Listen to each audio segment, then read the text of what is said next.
Hey, it's Tim, Pickup Truck Plus SUV talking. Last week, the 2022 Ford Ranger was unveiled. This is the global one, the not for US one. But as I'm looking through the details, I'm watching stuff, this feature just nailed it. I love this feature. I'm going to talk about this. I'll talk about what's new in the truck. We'll talk about some stuff happening as far as US spec, what we consider US spec. But let's check out this feature. So watch it on screen.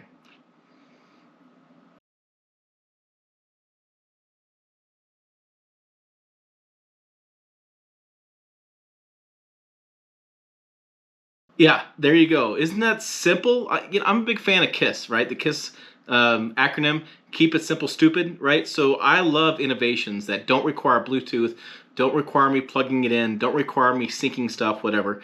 I like really simple innovations that make my life easier. And as anybody who's known the last couple of years, trucks have gotten taller, and as they've gotten taller, bed size gotten taller. And so basically what happened was people said, we want to carry more stuff in the bed as far as volume and not have stuff slide out. So they made the bed size taller. Then people got in the cab and they're like, hey, I want more headroom. And so the height of the cab got taller. Well, then the height of the cab got taller, and then the bed was still a bit shorter, so they had to raise the bed up to match up to make it all mirror. And then, guess what? You can't get in the bed anymore because the beds are so darn tall. And so I've criticized some brands for this, and I really was thinking that more brands should follow what Chevrolet has done.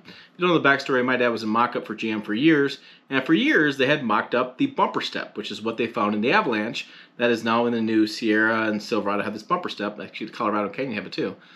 And it was tossed out for years. And finally they put it out. And people loved it. And now we have Ford taking this similar idea, tweaking it, and adding a little more versatility. What I love about this idea a little bit more than what GM's idea is that you can now add an aftermarket bumper. So you can do a rock rail kind of bumper, you can do any kind of different bumper you want, and you don't lose the side steps, from what I can tell. It looks like those are built into the sides of fenders, and so you don't lose that versatility by adding any sort of type of aftermarket bumper. Plus, if you were to get rear-ended and you don't fix your bumper right away, you don't have to worry about losing that availability, getting your bed. Again, it's on the side. So a big fan of this. Let's go ahead and get to this video. This is the top 10 things that they've changed the Ford Ranger. This is from Ford themselves. It's kind of cool. It kind of shows you different stuff going on. So let's go ahead and play that on the screen. Okay, we got 10 things to know about next generation Ford Ranger. We have the exterior styling. You can see the C-channel lights. You can see how it's different. It just looks a lot more rugged. There's to be a wild track version and one other version, again, globally, not for the United States. New interior. You can see the new interior layout, new digital instrument cluster.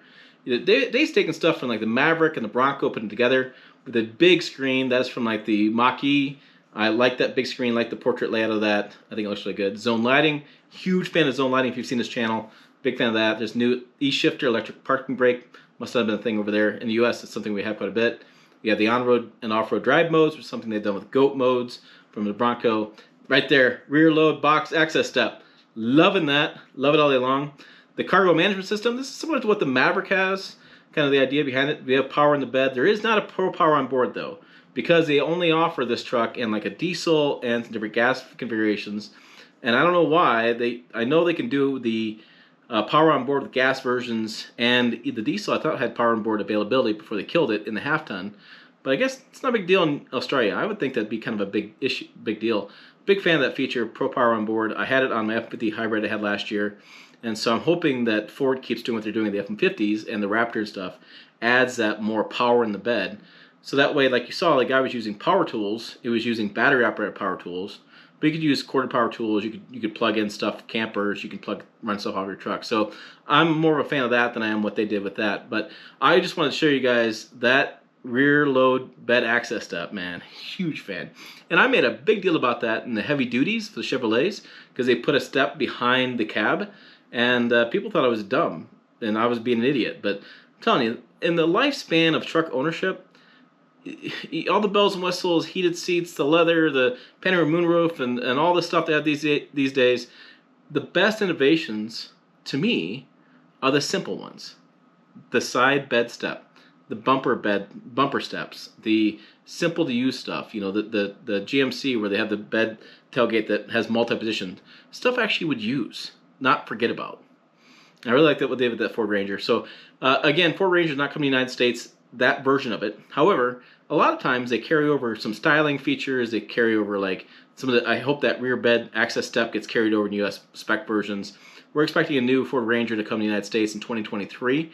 And so I'd imagine that the team of doing the US spec version of it has already seen the global version. They've already been really entwined with the team over there and intertwined and working together. And so my estimate is, and my guess, is we will see many, many of the same features you saw on the screen there in the US. The version we get in the US will probably ride a little bit softer because we have full-size trucks do more of a heavy hauling. Versus overseas, they make those stout metric ton trucks carry more because they don't have full-size truck availability. We'll probably see, like I said, softer ride, change the suspension. We will not get a diesel engine. I know I love a diesel too, but it just doesn't seem like it's in the cards. Even though Chevrolet and GMC offer a diesel version, again, Ford just killed theirs in a half ton, so they're not doing a lot of diesels anymore and at that vehicle. So I can't see them introducing one into Ranger, especially with the Maverick competing. I could see a hybrid version of Ranger. I think that makes a lot of sense.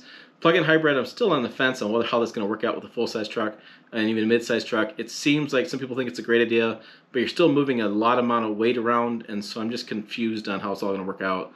But we'll see how that goes down the road. So I can see a hybrid version. I can see that same exterior styling, some of the same interior updates that we already have. Those probably update it more to like what they've seen, like the F-150 and Maverick and such. So we'll probably see interior updates, more features, zone lighting come to the Ford Ranger.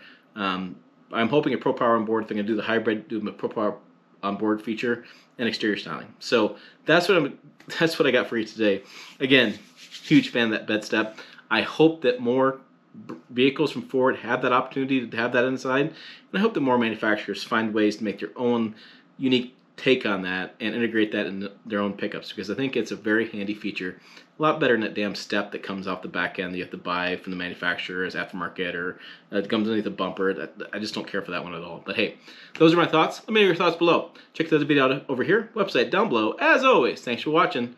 I'll see you down the road.